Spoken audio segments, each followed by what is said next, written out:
এ হলো সকালের সেই কচ্ছপটা। উঠে দাঁড়ালাম, হাত পা কাঁপছিল থরথর করে, গেঞ্জিটা ঘামে ভিজে চপচপে হয়ে গেছে। শুনতে পাচ্ছিলাম বুকের কাছ থেকে একটা শব্দ উঠে আসছে, ঠক ঠক ঠক ঠক ঠক ঠক ঠক ঠক ঠক ঠক ঠক ঠক।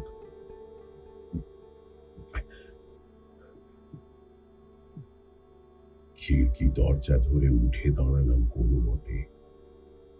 হাঁটু দুটোই জোর কমে এসেছে।